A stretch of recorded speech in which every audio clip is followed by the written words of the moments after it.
தமிழ் தேசியத்தோட தலைமகனா சீமான் துணிச்சலா ஒரு கருத்து வச்சார். கேலி கிண்டல் செய்த சவுக்கு சங்கர் சின்னம் பறிபோட போது அவர்கிட்ட கேட்கிறார், எந்த மனமாச்சரியம் இல்லாம இந்த கஞ்சாவை பச்சது யாருன்னு கேட்டார்.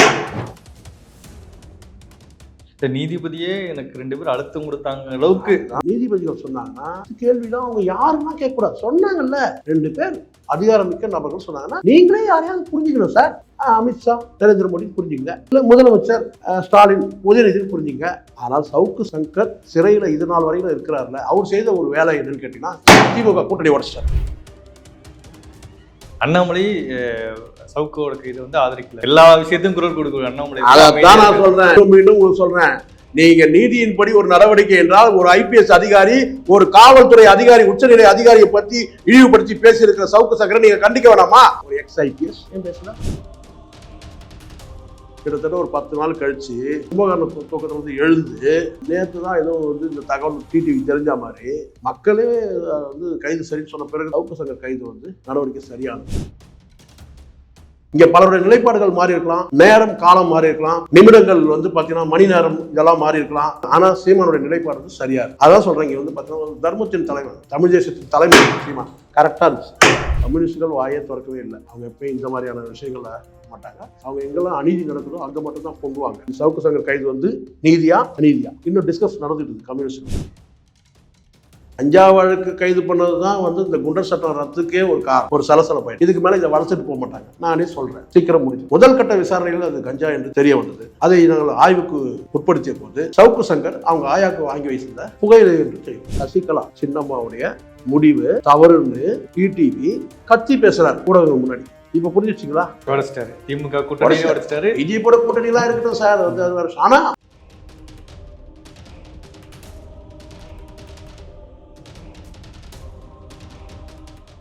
Study in Singapore, Mauritius. Easy entry to Canada, UK, Europe, Australia, New Zealand. For admission contact 7904-710-512. நகரம் பாய்ஸ் ரூவுக்கு வணக்கம். இன்றைக்கு பத்திரிகையாளர் சேகோரா ஜெய்சங்கர் அவர்களை சந்தித்து சவுக்கு சங்கர் விவகாரம் குறித்து பேச போறோம். சார் வணக்கம் சார். வணக்கம் சார். தொடர்ந்து சவுக்கு சங்கர் விவகாரம் நம்ம பேசிட்டே இருக்கோம். கைது, இந்த சட்டம் எல்லாம் பேசிட்டு வந்துட்டு இருக்கோம். இப்ப சவுக்கு சங்கரோட இந்த கைதால தமிழ்நாட்டு அரசியலும் சரி, தமிழ்நாட்டில் இருக்க அரசியல்வாதிகள், வேற அரசியல் திறனாளர்கள் அப்படின்னு சொல்லி நிறைய விஷயங்கள் இருக்குல்ல, என்னென்ன மாற்றங்கள் நடந்திருக்கு, என்ன மாதிரி சம்பவங்கள் நடந்திருக்கு எல்லா கட்சியிலையும் சரி?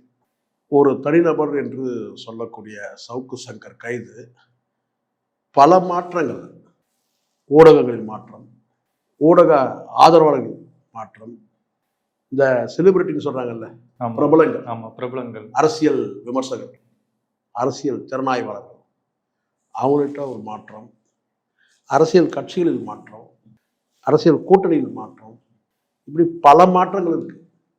ஒரு நபர், தனிநபர், சவுக்கு சங்கர் என்ற ஒரு தனிநபர் நம்ப முடியுதா? நம்ப முடியல.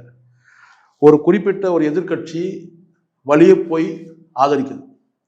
போட்டியா இன்னொரு தேசிய கட்சி அல்லது தேசிய கட்சியில் இருக்கிற முக்கிய நபர்கள் வழியே போய் ஆதரிக்கிறாங்க. நீதிமன்ற தீர்ப்பு முரண்பட்ட தீர்ப்பு போல, ஒருத்தர் ஆதரவா இருக்காரு, ஒருத்தர் எதிர்பார்க்க மாதிரி எல்லாம் சொல்றாங்க. அதாவது முரண்பட்ட தீர்ப்பு போல் தெரிகிறது. நம்ம நீதிமன்றத்தை நீதிபதி எச்சரிக்கையா இருக்கும். ஆமா, நீதிபதிகள் எப்படி வேணாலும் பேசலாம். நீதிபதிகள் ஆதாரம் இல்லாமல் கூட ஒரு விஷயத்த சொல்லலாம். ஆதாரத்தோட சில செய்திகள் சொன்னாங்கன்னா அது நடவடிக்கை எடுக்கணும், அது எடுக்காமல் கூட இருக்கலாம்.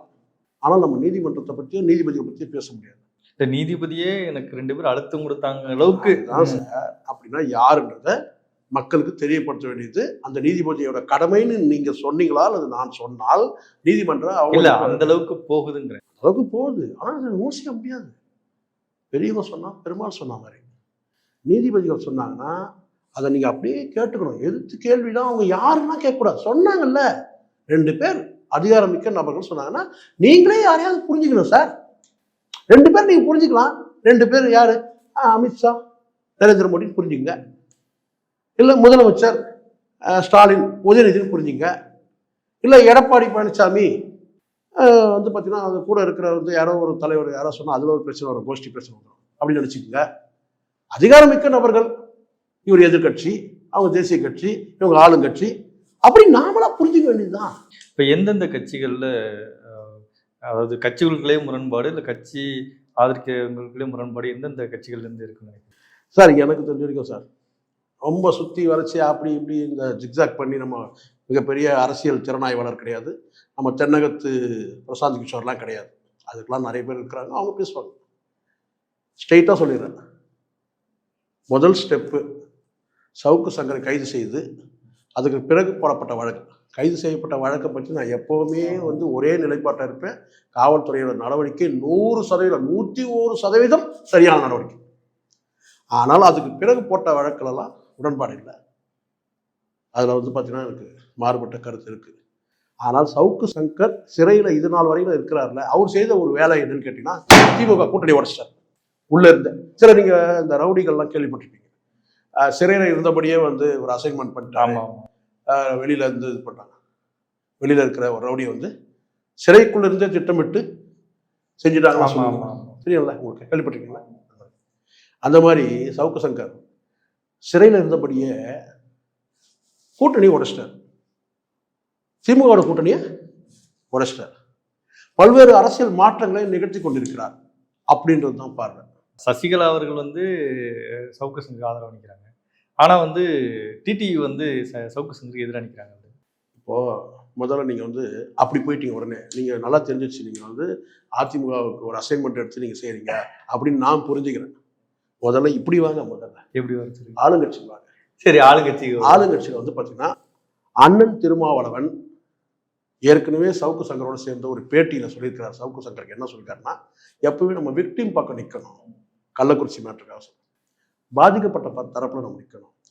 இந்த கைதுல திருமாவளவன் எந்த கருத்தும் சொல்லவே இல்லை. கைது பண்ணது சரி அல்லது தவறுன்னு அண்ணன் திருமாவளவன் சொல்லவே இல்லை.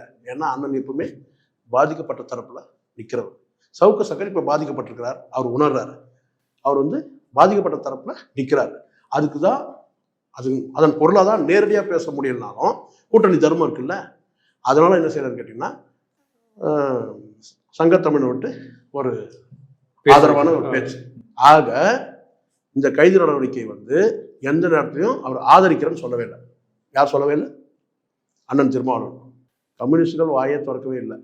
அவங்க எப்பயும் இந்த மாதிரியான விஷயங்களை மாட்டாங்க. அவங்க எங்கெல்லாம் அநீதி நடக்குதோ அங்கே மட்டும்தான் பொங்குவாங்க. அது பார்த்தீங்கன்னா இது அநீதியா நீதியான்னு சொல்றதுக்கு அதுக்கான அந்த என்ன சொல்றதுன்னா அந்த திறனாய்வு செய்ய முடியல. இது சவுக்கு சங்கர் கைது நீதியா அநீதியா இன்னும் டிஸ்கஸ் நடந்துட்டு இருக்கு கம்யூனிஸ்ட். இது ஒரு பக்கம், சரிங்களா? தேசிய கட்சி யாரு? பாஜக, காங்கிரஸ். பாஜக நீங்க ஏன் அந்த பக்கமே இருக்கீங்க? இந்த பக்கம் வாங்க, கூட்டணி கிட்ட வாங்க. இங்க பார்த்தீங்கன்னா காங்கிரஸ் பார்த்தீங்கன்னா செல்வ பெருந்தகை இப்பதான் தெரிஞ்சிச்சு. 57 வருஷமா நாம அடிமையா இருக்கிறோம் திராவிட கட்சியோட அப்படின்றது இப்பதான் அவருக்கு தெரிஞ்சிருக்கு. இப்பதான் தூங்கி எழுந்திருக்கிறாரு. ஆனா சவுக்கு சங்கர் கைது சரி அல்லது தவறு சொல்லலை. அப்போ நீங்க இப்படி எடுத்துங்க. கம்யூனிஸ்டுகள் இன்னும் இஸ்லாமிய அதாவது சிறுபான்மை கட்சியெல்லாம் இருக்கு. இவங்கெல்லாம் எடுத்து இவங்கெல்லாம் யாரெல்லாம் சவுக்கு சங்கர் கைது சரின்னு சொல்லியோ அவங்கெல்லாம் ஆதரவா இல்லை, கைது நடவடிக்கை ஆதரவா இல்லைன்னு தான் பொருள். ஒரு கூட்டணி அரசு ஒரு நடவடிக்கை எடுக்குது, அந்த நடவடிக்கை சரின்னு நீங்க சொல்லறதுக்கு உங்களுக்கு துணிச்சல் வரலன்னு சொன்னா, நேரடியாக கூட சொல்ல வரலன்னா நீங்கள்லாம் சவுக்கு சங்கருக்கு ஆதரவா இருக்கிறீங்கன்னு அர்த்தம். அந்த கைது நடவடிக்கை தவறுன்னு சொல்றீங்கன்னு தான் பொருள். அப்போ இங்க கூட்டணியில இல்ல, திமுக தரப்புக்கு ஆதரவா இல்ல அப்படின்றது கன்ஃபார்ம். அதிமுகவே இப்ப நாங்க போச்சாலும் சொல்லிட்டு இருக்க சசிகலா அம்மையார் ஒரு கருத்து சொல்றாங்க, டிடிவி சவுக்கு சங்கருக்கு எதிராக ஒரு கருத்து சொல்றாங்க. அதே போல எடப்பாடி பழனிசாமி தான் கைது வந்ததும் சரி வர்றதுக்கு முன்னாடி சரி எதிர்ப்பா அறிக்கை வெளியிட்டாரு, ஆதரவா இருந்தார். அப்ப அதிமுகவில் அதிமுக ஆதரிக்கக்கூடிய அதிமுக நாங்க தான் சொல்லக்கூடியவர்கள் என்னென்ன விஷயங்கள் நடக்கும்? சவுக்கு சங்கர் கைதுக்கு முதல் அந்த ஆஜரான வழக்கறிஞர் அதிமுக வழக்கறிஞர் நமக்கு தெரியாது. அதை கட்டம் கட்டி போட்டவர் யாரு கேட்டீங்கன்னா மாரிதாஸ். இவர் மொட்டை அடிக்கிறதுக்கு முன்னாடி இருந்தாருன்னா அவர் அதிமுக, மொட்டை அடிச்ச பிறகு இருக்கிறாரு அவர் அதிமுக. ரெண்டு பேரும் பகுத்து நம்ம தெளிவுபடுத்துறோம் மாரிதாஸ் அந்த காணொலி மூலமா. அப்புறம் தான் நானே தெரியும் அந்த அமைச்சர் அப்போ அதிமுக வழக்கறிஞர் கூட அதிமுக நேரடியாக கூட அவர் எடப்பாடி கண்டிச்சது தவறுன்னு சொல்லி கண்டிச்சாரு, கைது பண்ணது தவறுன்னு சொல்லி கண்டிச்சாரு. அதை நம்ம பார்த்தோம். அதிமுக வழக்கறிஞர் அவருடைய பின்புலமாக சப்போர்ட்டாக இருக்கிறாங்கன்னு வெளிப்படையாக தெரிஞ்சது. கைது செய்யப்பட்ட ஒரு நாள் மறுநாள் நினைக்கிறேன் சசிகலா அவர்கள் வந்து பார்த்தீங்கன்னா வந்து திமுக அரசை கண்டிக்கிறாங்க. சவுக்கு சங்கர் கைது பண்ணது தவறு அப்படின்னு சொல்றாங்க. அப்பெல்லாம் கொரட்டை விட்டு நல்லா தூங்கிட்டு கிட்டத்தட்ட ஒரு 10 நாள் கழிச்சு இந்த ஜாமீன் மனுக்கெல்லாம் வந்து போகுது. நேற்று தான் எதுவும் வந்து இந்த தகவல் டிடிவி தெரிஞ்ச மாதிரி அவர் வந்து சவுக்கு சங்கர் கைது செய்தது சரிதான், போலீஸ் அதிகாரியெல்லாம் வந்து அவர் பேசுவார், அதெல்லாம் சரி. அதுக்கப்புறம் ஒன்று சொன்னார், போலீஸ் அதிகாரியெல்லாம் அவர் வந்து அவமானப்படுத்துறாரு. அது எல்லாருக்கும் தெரியுமே. மக்களே வந்து கைது சரின்னு சொன்ன பிறகு தான் இவர் மக்களோட தலைவர். இவர் யாரு? அமமுக தலைவர். மக்களே சரின்னு சொல்றாங்க, கைது சரி. அந்த சம்பவத்துக்கு காவல்துறை அதிகாரிகளை அவமானப்படுத்து. அதுக்கப்புறம் கொரட்டை கும்பகர்ண தூக்கத்தில் வந்து எழுந்து என்னன்னு கேட்டா சவுக்கு சங்கர் கைது வந்து நடவடிக்கை சரியானது, அதிகாரிகள் இப்படி பேசுறாரு. அதை தாண்டி அமைச்சர் உதயநிதியை வந்து அவமானப்படுத்துறாரு, முதலமைச்சர் மு.க. ஸ்டாலின் அமைச்சர் அப்படின்னு சொல்லி பேசுறாரு. அப்போ சசிகலா சின்னம்மாவுடைய அதாவது சித்தியோடைய முடிவு தவறுன்னு டிடிவி கத்தி பேசுறாரு ஊடகங்கள் முன்னாடி. இப்ப புரிஞ்சிச்சிங்களா? அங்கேயும் சவுக்கு சங்கர் உடைச்சிட்டாரு. திமுக கூட்டணி உடைச்சிட்டாரு. விஜய்போட கூட்டணி எல்லாம் இருக்கட்டும் சார், வந்து அது வேற. ஆனா சித்திக்கும் மகனுக்கும் உள்ள அந்த உறவையே வந்து பார்த்தீங்கன்னா சவுக்கு சங்கர் உடைச்சிட்டாரு. இன்னொரு விஷயம் தெரிய வருது என்னன்னு கேட்டீங்கன்னா, சசிகலா ஒரு முடிவுல வந்து பாத்தீங்கன்னா எந்த இடத்துலையும் இபிஎஸ் வந்து பாத்தீங்கன்னா சாடவே இல்லை, விமர்சிக்கவே இல்லை. ஒற்றுமை ஒற்றுமை ஒற்றுமை ஒற்றுமைன்னு பேசிட்டு இருக்காங்க அந்த அம்மா ஆரம்பத்துல இருந்து. இது வரைக்கும் நேரடியா வந்து பாத்தீங்கன்னா வந்து விமர்சிக்கவே இல்லை. இவங்க விமர்சிச்சு. ஆமா.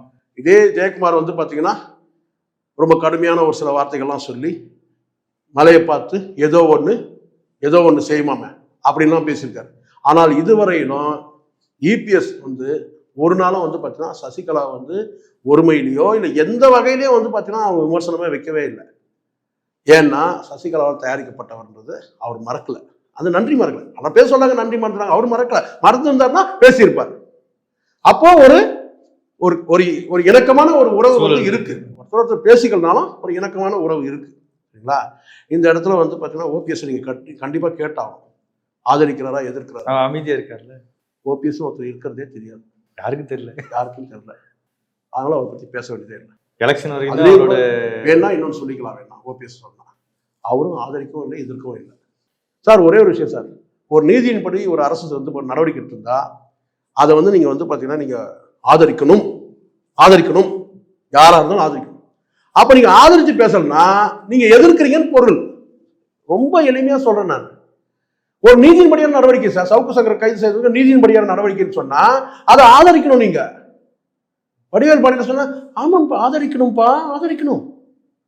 நீங்க ஆதரிக்கலன்னு சொன்னா எதிர்க்கிறீங்கன்னு பொருள். இப்படிதான் புரியும். இந்த இடத்துல நீங்க வந்து சீமான் அவர்களை பத்தி நீங்க பேசி ஆகணும். ஆனால் சீமான் அவர்களை கடைசியா நம்ம ஒரு விஷயத்துக்காக நம்ம பேசுவோம். இந்த விஷயத்துல சவுக்கு சங்கர் இதுக்கு முன்னாடி பாஜகவை பத்தி பேசுவோம். ஊடக வியாபாரிகள்லாம் என்ன மாதிரி நிலைப்பாட்டில் இருக்கிறாங்கன்றதே நம்ம பார்க்கணும். அதை நம்ம பார்த்தோம். அப்போ பிஜேபி சவுக்கு சங்கர் என்ன பண்ணிட்டாரு, திமுக கூட்டணி கட்சியை உடைச்சாரு ஜெயில இருந்து. இந்த பக்கம் அதிமுகலையும் வந்து ஒரு பிளவு இருக்குன்றத காட்டிட்டாரு. இன்னொரு உண்மையை காட்டிட்டு சசிகலா எந்த நேரத்திலையும் வந்து பார்த்தீங்கன்னா இபிஎஸ் வந்து ஆதரிக்கலான்ற மாதிரியான ஒரு நிலைப்பாடும் தெரிய வந்திருக்கு. இதை தாண்டி பிஜேபியிலையும் ஒரு ஃபிராக்ஷன் ஏற்படுத்தியிருக்காரு. அண்ணாமலை சவுக்கோட கைதை வந்து ஆதரிக்கல, எதுவுமே சொல்லல. எல்லா விஷயத்தையும் குரல் கொடுக்க அண்ணாமலை. அதான் நான் சொல்றேன், மீண்டும் உங்களுக்கு சொல்றேன். நீங்க நீதியின்படி ஒரு நடவடிக்கை என்றால் ஒரு ஐபிஎஸ் அதிகாரி, ஒரு காவல்துறை அதிகாரி, உச்சநிலை அதிகாரியை பத்தி இழிவுபடுத்தி பேசியிருக்கிற சவுக்கு சங்கரை நீங்க கண்டிக்க வேணாமா? ஒரு எக்ஸ் ஐபிஎஸ் ஏன் பேசல? சப் இன்ஸ்பெக்டர் வந்து பெண் காவலர்கள் வந்து பாத்தீங்கன்னா இழிவுபடுத்தி பேசியிருக்கிறாரு. அண்ணாமலை வாய்மொழி இருந்தா என்ன பொருள்? பேச வேணாமா? பேசணும்ல. ஒரு தேர்ட் ஜெண்டரை வந்து பாத்தீங்கன்னா அபியூஸ் பண்ணி பேசியிருக்காரு சவுக்கு சங்கர், அதை நீங்க வந்து எதிர்க்க வேணாமா? அப்ப அமைதியா இருக்கீங்கன்னா என்ன பொருள்? இதுக்கும் எந்த விதமான கருத்தும் ஒரு எக்ஸ் ஐபிஎஸ் சொல்லவே இல்லை. அப்ப என்ன பொருள்? ஆதரிக்கிறாரா எதிர்க்கிறாரா? நீங்க ஒரு எக்ஸ் ஐபிஎஸ், நீங்க ஒரு அரசியல் கட்சியோட தலைவராக இருக்கீங்க. எல்லா விஷயத்துக்கும் வந்து பார்த்தீங்கன்னா வந்து திமுகவுடைய அரசு நடவடிக்கைக்கு எல்லாத்துக்குமே நீங்க சம்மன் இல்லாமல் ஆஜராயிருக்கீங்க. பேசணுமா இல்லையா? காவல்துறை ஆதரவா நிக்கணுமா இல்லையா? நிக்கல. அப்போ சவுக்கு சங்கரை ஆதரிக்கிறீங்களான்னு கேட்டீங்கன்னா அங்கேயும் நீங்க போக மாட்டீங்க, அங்கேயும் போக வேலை. ஆனா அங்கே போறவங்க யாருன்னு கேட்டீங்கன்னா அண்ணாமலை ஏன்னா சவுக்கு சங்கர் ஏன் போகலைன்னா சவுக்கு சங்கர் வந்து அதிமுக சப்போர்ட்டா இருந்தவர், அண்ணாமலைக்கு சப்போர்ட்டா இருந்தவர் கிடையாது. ஆனா இப்ப இங்க என்ன நடக்குது, அண்ணாமலை யாரெல்லாம் எதிர்க்கிறாங்களோ அண்ணாமலை அமைதியா இருக்கிறாரு, காவல்துறைக்கும் சப்போர்ட்டா போகவே இல்லை, கைது நடவடிக்கையே வந்து பார்த்தீங்கன்னா வந்து ஆதரிக்கவும் இல்லை எதிர்க்கவும் இல்லை, அப்படியே அமைதியா நிற்கிறீங்க. எல்லா விஷயத்துக்கும் வாயை புலந்துட்டு பேசுற அண்ணாமலை அமைதியா இருக்காரு. ஆனால் அண்ணாமலையை ஆதரிக்காத பாஜக தலைவர்கள் இருக்கிறாங்க இல்லையா, அவங்கெல்லாம் சவுக்கு சங்கரை வந்து ஆதரிக்கிறாங்க. இது எப்படி இருக்கு? இது எந்த மாதிரியான நுட்பமா எப்படி உடைக்கிறான் பாருங்க. உள்ள உட்காந்துக்கிட்டு சிறையில் உட்காந்துட்டு சவுக்கு சங்கர் எத்தனை விதமான அரசியல் நிலநடுக்கத்தை உருவாக்குறான், பூகம்பத்தை வெடிக்க வைக்கிறான்.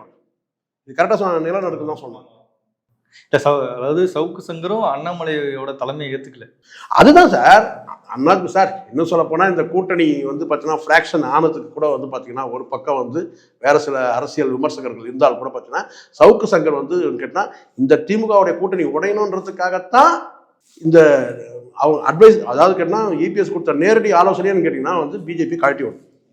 அது செஞ்சது பிஜேபி கழட்டி விடுறதுன்னா அங்கே வந்து பார்த்தீங்கன்னா அண்ணாமலை பக்கத்தில் வந்து சில ஊடக நண்பர்கள் வந்து நம்ம ராஜவேல் அவர்கள் எல்லாம் சேர்ந்து ஒரு நடைபயணம் இதெல்லாம் தனித்தலைவராக உருவாக்குறதுக்கான சில வேலைகள் செஞ்சாங்க. அது மறுக்க முடியாது, ராஜவேலும் மறுக்க மாட்டார். அவங்களாம் பின்புலமாக இருந்து செஞ்சாங்க. இல்லைன்னா அந்த ராஜவேல்னா அந்த நடைபயணம் வந்து பார்த்தீங்கன்னா வேற மாதிரி ஆயிட்டு இருக்கும்.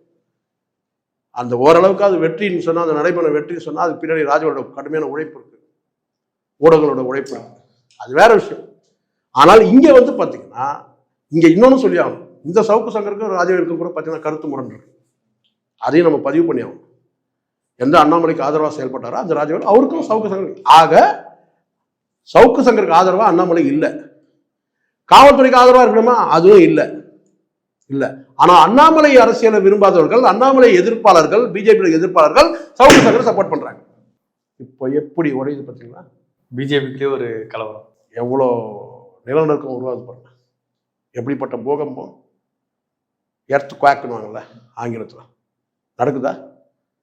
பொலிட்டிக்கல் எர்த் குவாக் நடக்குது இல்லை? இதை தாண்டி இன்னொரு விஷயம் இருக்கு சார், அதான் ரொம்ப ரொம்ப கவனிக்கணும். இதுதான் ரொம்ப ரொம்ப முக்கியம். ஊடகங்கள்லாம் எப்படி இருக்கு இப்போ? ஃபெலிக்ஸோட அரஸ்டே நீங்க சேர்த்து பாருங்க. இந்த இடத்துல வேற வழி இல்லை. ஏன்னா ஃபெலிக்ஸ் வந்து ஃபெலிக்ஸோட கைது மீண்டும் கூட சொல்றேன், நீங்க வந்து ஒரு அரை மணி நேர காணொலிக்கு வந்து ஃபெலிக்ஸை வந்து இத்தனை நாட்கள் வந்து சிறையில் வைக்கிறதுன்றது வந்து யாருமே எந்த ஊடகம் ஏற்றுக்கவே முடியாது. அது தாண்டி இப்போ சவுக்கு சங்கருக்கு வந்து பார்த்தீங்கன்னா இந்த ஊடகங்கள் எப்படி இருக்குன்னு கேட்டீங்கன்னா 3 பேர் எடுத்துக்கணும். இங்கே ஜாம்பவன் 3 பேர் ஊடகங்கள் நடத்துறவங்க. அந்த 3 பேரை நம்ம அப்புறம் பேசுவோம். ஏன்னா இவர் வன்மமாக திட்டுறாரு, வன்மமாக திட்டு. இப்போ முதல்ல இந்த பிரபலங்கள் கிட்ட வந்துடும். இந்த அரசியல், இந்த பொலிட்டிக்கல் செலிபிரிட்டிஸ் இருக்காங்கல்ல, இந்த பேட்டி கொடுக்குறவங்க, இந்த ஊடகங்களில் பேட்டி கொடுக்குறோம், இந்த மெயின் ஸ்ட்ரீம் மீடியாவாக இருக்கட்டும், இவங்கெல்லாம் எப்படி இருக்கிறாங்கன்னு பார்த்தீங்கன்னா, நமக்கு ஒரு தொழில் விரோதி இருந்தான், தொலைஞ்சான். யாராவது ஆதரவாக இருக்கிறாங்கன்னு கேட்டிங்கன்னா யாரும் வந்து பெருசாக இல்லை. இன்னும் சொல்ல போனால் இந்த சவுக்கு சங்கர் வந்து ஒரு விஷயம் வந்து பார்த்தீங்கன்னா வந்து அது எந்த அளவுக்கு எட்டுமோன்னு தெரியாது. இந்த கமெண்ட்ல வந்து அண்ணன் வாழ்கள் அவன்லாம் இப்போ எங்கே போனான்னு தெரியல, அது வேற ஒரு பக்கம். ஆனால் ஆதரவாக பேசக்கூடியவர் யாருமே இல்லை. ஒருத்தர் 2 பேர் இருக்கிறாங்க. இப்ப தரா ரஹீம்லாம் எடுத்துக்கலாம், அவங்கலாம் இருக்கிறாங்க, அரசியல் கட்சியா இருக்கிறாங்க. ஆனால் நீங்க வந்து அதிகமான பார்வையாளர்களை இருக்கிறாங்க இல்லையா, அவங்களாம் நினைக்கிறீங்கன்னா ஒழிஞ்சான்.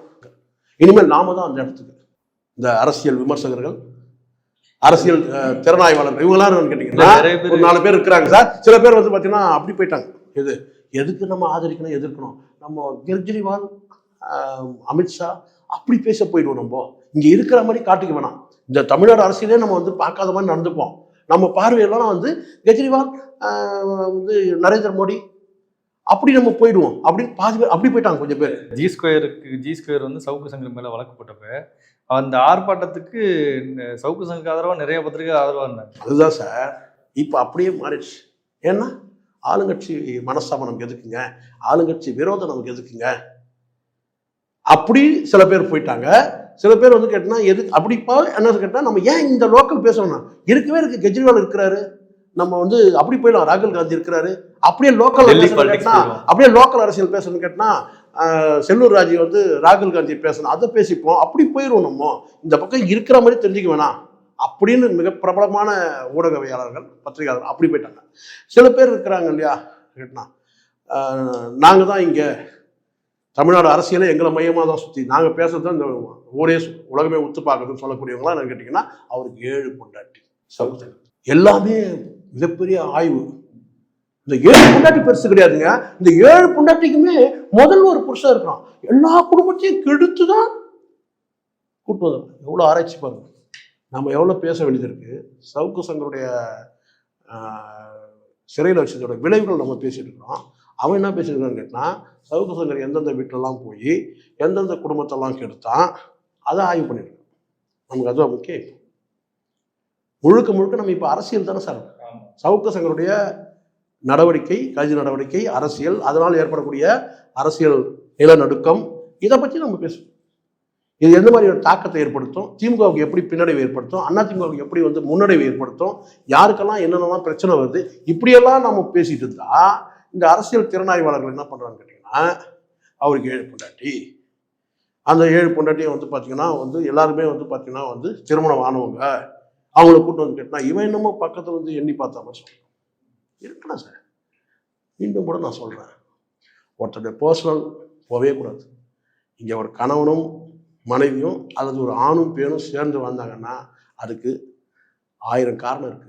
பிரிஞ்சாலும் 1000 காரணம் இருக்கு. அந்த காரணம் நமக்கு தெரியவே தெரியாது. அவங்க 2 பேர் தான் தெரியும். நம்ம அதில் போய் உள்ள நுழைஞ்செல்லாம் கருத்தெல்லாம் சொல்ல முடியாது. அதை விட்டுறணும். இங்க நேரடியாக அரசியலுக்கு வாங்க. இங்க என்ன பிரச்சனை? 130 கோடி சொத்து சேர்த்துடான்ற நீ எண்ணி பார்த்தியா? நீ எங்கெங்கெல்லாம் சொத்துக்கு தெரியுமா உனக்கு? 130 கோடி சொத்து வச்சிருந்தவன் 4 கிலோ கஞ்சா சவுக்கு ஆஃபீஸில் அவங்க ஆஃபீஸில் வச்சுருந்தான். கஞ்சா எடுத்து 409 கிராம்ல ஏன் தெரியல, 1 கிராம் ஏன் கம்மியாச்சுன்னு தெரியல. 409 கிராம், 410 இருக்கணும், 400 இருக்கணும். 130 கோடி சொத்து வச்சிருந்தவன் சொல்கிறான். ஒருத்தன் ஊடகத்தில் பேசுகிறான். ஊடகத்தில் 130 கோடி சொத்து வச்சிருந்தவங்க என்ன பார்த்தீங்கன்னா கிலோ கணக்கில் கஞ்சா கடத்தலாம். மூட்டையெல்லாம் கடத்தணும். இல்லை வேற லெவலில் போகணும். கஞ்சாவை தாண்டி இன்னும் எவ்வளோ ஐட்டங்கள் இருக்குல்ல தெரியல. அங்கதான் போகணும். இப்போ புரியுதுங்களா? இதெல்லாம் ஊடக இப்படி இருக்கிறான் சார். இதை தாண்டி ஒரு 3 பேர் இருக்கிறான். எப்பவுமே திமுகவுக்கு எதிராகவே மல்லு கட்டுவாங்க. ஆனால் 3 பேரும் ஒரே கோட்டை நிற்கிறான். ஏன்? தொழில் போட்டி. சவுக்குன்ற மீடியா படுத்துட்டா பெட்டர். அது 3 தான் சந்தோஷப்படுறான். அந்த ஒரு கேள்வி கேட்கறத விட சந்தோஷமா தான் இருக்கு. சவுக்கு மீடியா மூடியாச்சு, அதை கொண்டாடலாம். அது போட்டு சிலாகிக்கிறான். நாளைக்கு வெளியே திறக்க மாட்டேங்க. அரசியல் என்னவனா நடக்கும். அரசியல் அவன் வந்தானா வெளியில் வந்தா யாருக்கு ஆதரவு நிலைப்பாட்டில் இருக்கிறான் எவ்வளோ இருக்கு சார். ஆனால் 3 பேர் யார்? அந்த 3 பேர் கேட்டா சாட்டை துரைமுருகன், கிஷோர் கே சாமி, மாரிதாஸ். 3 பேரும் பார்த்தீங்கன்னா வெவ்வேறு கட்சி. ஆனால் 3 பேரும் கேட்டா சவுக்கோட எதிர்ப்புல ஒரே இதில் நிற்கிறோம். அப்போ யாருடைய அசைன்மெண்ட் எடுத்து செய்றீங்க நீங்க? சொல்லுங்க. நாங்களாம் என்ன உங்களுக்கு எப்படிடா தெரிஞ்சு? உங்களுக்கு காதில் நாங்கள் கடுக்கன் போட்டுன்னு மஞ்சள் பை தூக்கி போட்டுன்னு வந்த மாதிரி தெரிஞ்சா உங்களுக்கு? எங்களுக்கு தெரியாது அவங்க கணக்கு என்னன்ட்டு. தொழில் போட்டியா? அப்போ எங்கேயோ ஒரு அரசியல் அசைன்மெண்ட் வருது. நீங்கள் அதை பார்த்தீங்கன்னா அந்த எலும்பு தண்டை கடிச்சிக்கிட்டு நீங்கள் இதெல்லாம் பேசுறீங்க சார். இப்போ கூட நான் சொல்கிறேன் சார், இதை தாண்டி ஒரு சொல்லட்டுமா? இன்னமும் கூட சவுக்கு சங்கருக்கு காவல்துறையில் ஒரு லாபி இருக்கு.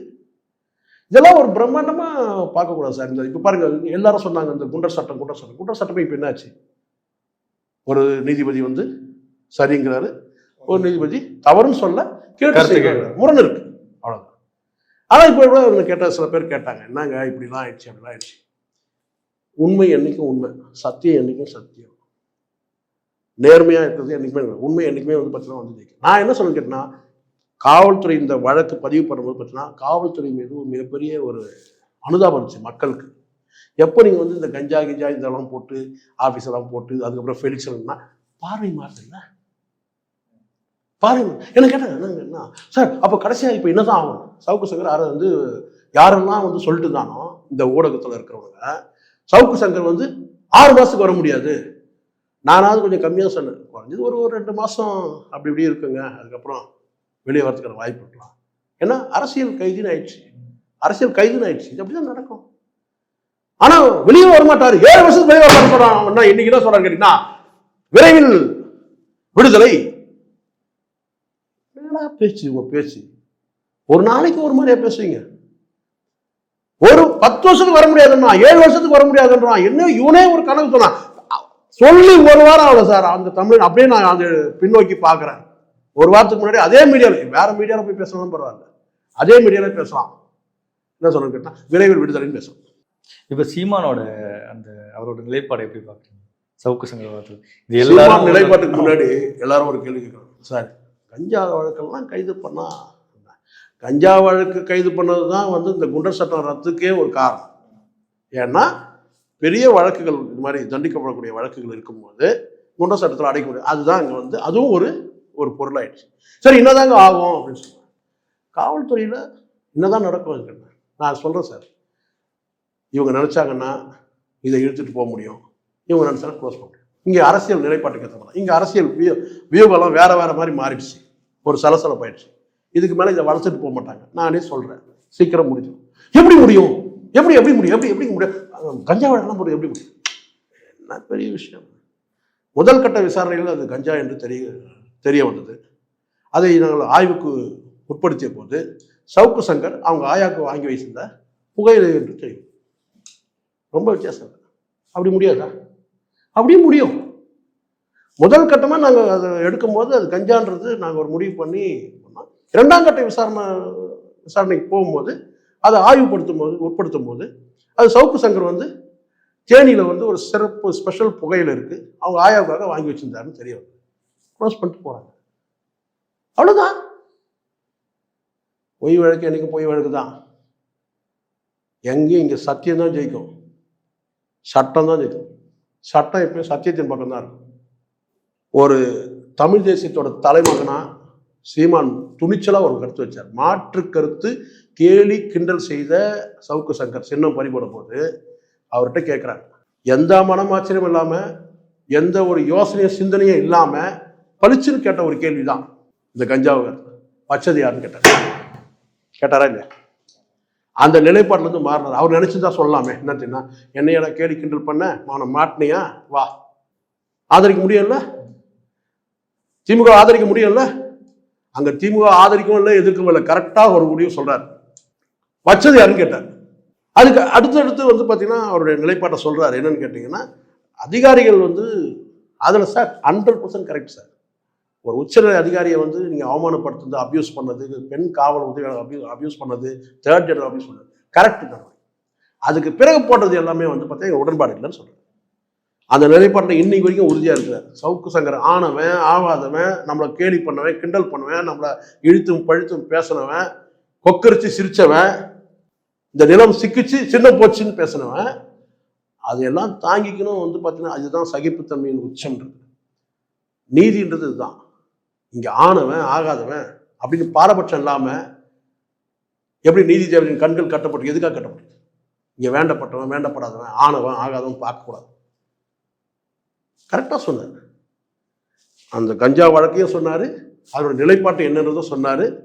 இன்று வரையிலும் அந்த ஒரே நிலைப்பாடு தான். இங்கே பலருடைய நிலைப்பாடுகள் மாறி இருக்கலாம், நேரம் காலம் மாறி இருக்கலாம், நிமிடங்கள் வந்து பார்த்தீங்கன்னா மணி நேரம் இதெல்லாம் மாறி இருக்கலாம், எல்லாமே வரலாம். ஆனால் சீமானுடைய நிலைப்பாடு வந்து சரியா இருக்கு. அதான் சொல்றேன். இங்கே வந்து பார்த்தீங்கன்னா தர்மத்தின் தலைவன், தமிழ் தேசத்தின் தலைமை சீமான் கரெக்டாக இருந்துச்சு. இதுதான் நான் இப்போ சொல்றது. ஆக சவுக்கு சங்கருடைய அந்த கைதுன்றது, சவுக்கு சங்கர் தனிநபர் வந்து பார்த்தீங்கன்னா இங்கே பல்வேறு அரசியல் நிலநடுக்கங்களை ஏற்படுத்தக்கூடிய ஒரு நபராக இருந்திருக்கிறார்ன்றது தான் உண்மை. இது எந்த பாரபட்சம்லாம் நான் சொல்கிறேன். சவுக்கு சங்கர் பேசுறதுல மிகப்பெரிய முரண் இருக்கு, எனக்கு கருத்து முரண் இருக்கு. ஆனால் அது வேற. ஆனால் நடவடிக்கையை வந்து சீர்தூக்கி பார்க்கணும், நியாயப்பறவை பார்க்கணும், தர்மத்தின்படி சிந்திக்கணும். எது சரி எது தவறு. இவன் ஆனவன்னா ஒரு சட்டம், ஆகாதனா ஒரு சட்டம் கிடையாது. ஒரு சட்டம் ஒரே மாதிரி இருக்கும், ஒரே நிலைப்பாடு இருக்கும். இப்போ நான் சொல்றேன், ஃபெலிக்ஸோட கைது கூட சரின்னு சொல்வேன். அவர் வந்து ஆமோதிஸ்டார் பேசுறதுக்கு. ஆனால் ஒரு ஊடகத்தை சேர்ந்தவரை வந்து பார்த்தீங்கன்னா அவர் என்ன பெரிய குற்றம் பண்ணிட்டார் சொல்லிட்டு இப்படி வந்து நீங்கள் வந்து இவ்வளோ நாள் வச்சிருக்கீங்க. நீங்கள் சவுக்கு சங்கர் அடுத்தடுத்து வழக்கு போட்டீங்க சார். ஃபெலிக்ஸ் வந்து பார்த்தீங்கன்னா இன்னைக்கு இந்த யூடியூப் வந்து பார்த்தீங்கன்னா இந்த வரலாறு நீங்கள் புரட்டி பார்த்தீங்கன்னா இந்த பொலிட்டிக்கல் சம்மந்தமான இந்த யூடியூப் சேனல் வந்து பார்த்தீங்கன்னா ஒரு பிதாமகன் ஃபெலிக்ஸ். சாதாரண ஆள் கிடையாது. கருத்து முரண் இருக்கலாம் சார். ஒரு செய்தி ஊடகங்கள் செய்தி வெளியிடும் போது கூட பார்த்தீங்கன்னா வந்து வன்மத்தோட, ஆனால் அதுக்கான தண்டனை இதுவா இவ்வளோ நாட்களா? அது ஏற்றுக்க முடியாது. இது என்ன கேட்டான்னு கேட்டீங்கன்னா, யாரோ எங்கேயோ வந்து திமுக அரசு வந்து தவறாக வழி நடத்துறதா நான் பார்க்குறேன். நான் குறிப்பிட்டு யாரை கொச்சப்படுத்தணும், முதலமைச்சரையோ அல்லது வந்து அடுத்த நிலையில் இருக்க அமைச்சர்கள். ஆனால் யாரோ ஒருத்தர் வந்து பார்த்தீங்கன்னா சவுக்கு சங்கர் விஷயத்தில் வந்து ஒரு தவறான வழிகாட்டுதல் இந்த அரசுக்கு கொடுக்குறாங்க. அன்னைக்கே நான் சொன்னேன், சவுக்கு சங்கர் நீங்க தலைவராக உருவாங்க. கஞ்சா வழக்கு போட்டதுமே நான் சொன்னேன், சவுக்கு சங்கர் கலைஞர். இப்போ இன்னொரு கேள்வி சார் என்னன்னா, இதே வந்து கருணாநிதி இருந்தா எப்படி டீல் பண்ணிருப்பாரு?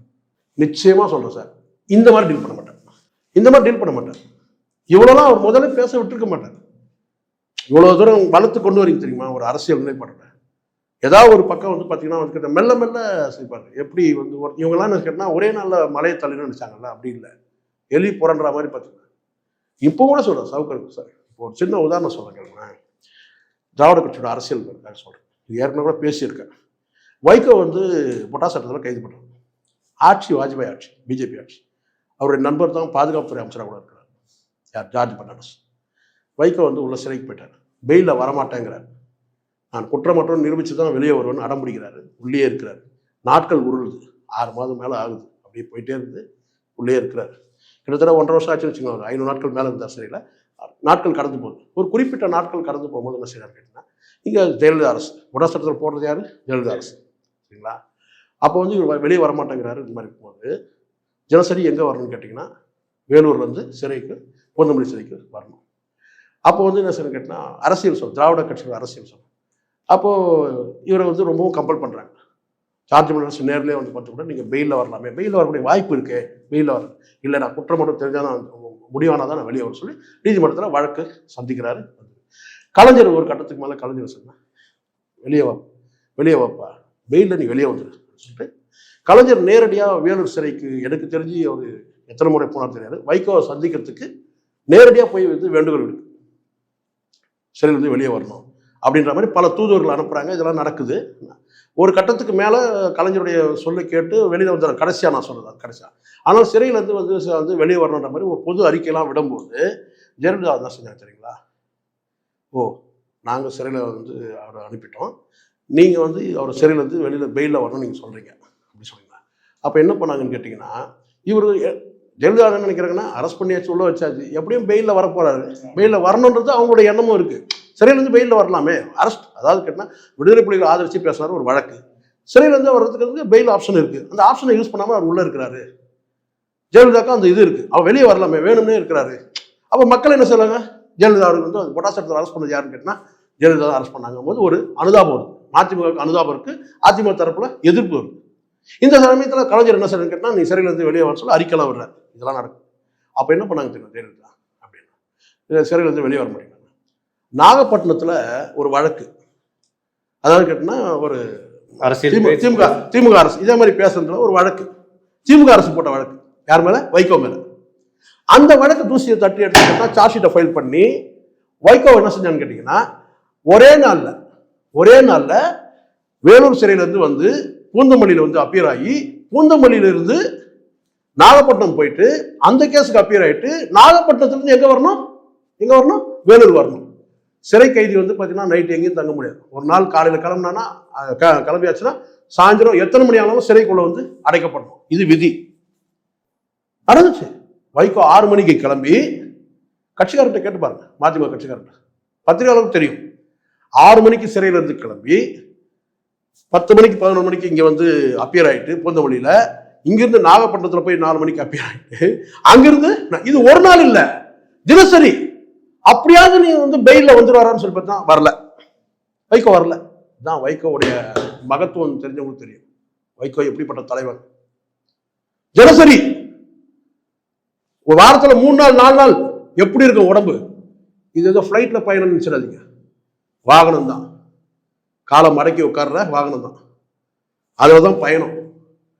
வேலூர்ல இருந்து 6 மணிக்கு கிளம்பி பூந்தமல்லியில் அட்டன் பண்ணிட்டு நாகப்பட்டினம் போய் அட்டன் பண்ணிட்டு நாகப்பட்டினத்துக்கு வேலூர் ராத்திரி 12 மணி ஆகுமா, 1 மணி கூட ஆகுமா சிறைக்குள்ள வரது. இது ஒரு மேடையில கூட பேசும்போது சொல்லியிருக்கிறார் வைகோ. ஆனா அப்படியும் வெளியே வரல. அதுக்கு பிறகு கடைசியா வைகோ வருகிறதுனா ஒரு கிட்டத்தட்ட ஒரு அவருடைய சகா, இப்போ கணேசமூர்த்தி இருந்தார்ல, அவங்களாம் கூட சிறையில் இருக்கு, அவங்களாம் விடுதலை ஆயிட்டு பிறகு அது பிறகு கலைஞர் நேரடியா போய் சந்திச்சு அவர் வந்து நீங்க விடுதலை வந்து நீ ஜாமீன்ல வெளியே வரணும், அதுக்கப்புறம் ஜாமீன் அப்படிப்பட்டு வெளியே வந்தார்.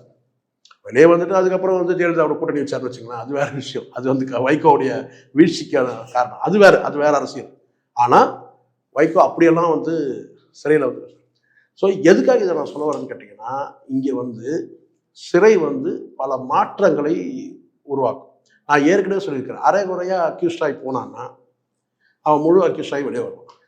நீங்கள் அரைகுறை வந்து ஒரு போராளியாக இருக்கிறான், இல்லை எதிர்த்து பேசுகிறான், அரசியல் எதிர்த்து வந்து கண்டித்து போராட்டம் பண்ணுறான், அவனை தூக்கி ஜெயிலில் நீங்கள் போட்டிங்கன்னா ஒன்று போராளியாக வருவான், இல்லை பெரிய தலைவராகி வருவான். இப்போ கிட்டத்தட்ட சவுக்கு வந்து பார்த்தீங்கன்னா வந்து அரெஸ்ட் ஆகி உள்ளே போயிடுது. இப்போ நீங்கள் என்ன பண்ணியிருக்கீங்க அப்படின்னா கிட்டத்தட்ட ஒரு தலைவராக உருவாக்கிட்டீங்க. வெளியே வந்து ஒரு அரசியல் கட்சி தலைவர் ஆகலாம், அல்லது பெரிய ஒரு அரசியல் கட்சியில் ஒரு பொறுப்பு வழங்கலாம். அப்படி ஆக்கிட்டீங்களா இல்லையா? இப்போ புரியுது. நான் ஏற்கனவே சொன்னேன் உங்களுக்கு, இந்த திமுக அரசு அப்படிதான் பண்ணும். ஏற்கனவே பல பேரை பண்ணியிருக்கு. என்ன பண்ணியிருக்கு அப்படின்னு கேட்டினா, இதே ஜெயலலிதாவை தலைவராக பெரிய தலைவராச்சு, வைகோவும் அப்படிதான் ஆச்சு, எம்ஜிஆர் கூட ஆச்சு, அது வேற விஷயம். சரிங்களா? எம்ஜிஆர், ஜெயலலிதா, வைகோ, சீமான், அது சவுக்கு சங்கர், அவ்வளோதான். நான் அப்படிதான் சொல்லுவேன். இவங்களுக்கு அந்த வலிமை இருக்கு. திமுக ஈர பேனாக்கி, பேனை பெருமாளாக்கி, அந்த பெருமாளுக்கு வந்து பார்த்தீங்கன்னா கோயில் கட்டி கும்பாபிஷேகமே நடத்துவாங்க. கடந்த காலத்தில் செஞ்சுருக்கிறாங்க. நீங்கள் கேட்டீங்கல்ல, கலைஞர் வந்து நீங்கள் கேட்ட கேள்விக்கு வந்துடுறேன், கலைஞரை தான் இது எப்படி அணுகியிருப்பாரு அப்படின்னு சொன்னால், கடந்த காலம் இந்த உதாரணம் நடத்துகிறேன். அதே ஒரு வேலை இவங்க ஃபாலோ பண்ணுறாங்களோ ஒரு வேலை. ஆனால் கொஞ்சம் நுட்பமாக கலைஞர் இருந்தால் இந்த சவுக்கு சங்கர் விஷயத்தில் ஒரு நுட்பமாக நடந்திருப்பாரு. அதுக்கு காரணம் கேட்டினா, எவ்வளவோ காலம் வந்து பார்த்தீங்கன்னா அவரை சஸ்பெண்ட் பீரியட்லேயே வச்சுருந்தாங்க. ஏன்? சவுக்கு சங்கர் எப்படிப்பட்ட நபர் தெரிஞ்சுன்னா, ஒரு அடுத்தவங்களுடைய பலவீனத்தை பயன்படுத்தி அரசியல் பண்ணக்கூடிய நபர்கள் தான் பல ஆண்டு காலமாக வந்து சஸ்பெண்ட் பீரியட்லேயே வச்சுருந்தாங்க. திமுக அரசு, இந்த அரசு நீதிமன்றம் கேட்ட ஒரு கேள்வி அடிப்படையில் டிஸ்மிஸ் ஆகிறதுனால பிடிமானம் ஃபுல்லாக ஃப்ரீ ஆயிடுச்சு. தான் ஒரு அரசு ஊழியரே இல்லை. சஸ்பெண்ட் பீரியட்ல பாதி அரசு ஊழியர், கான்ட்ராக்ட் ரூல்லாம் வந்து அவருக்கு வந்து அப்ளிகபிள் ஆகும். டிஸ்மிஸ் பண்ணியாச்சுன்னா ஃப்ரீ.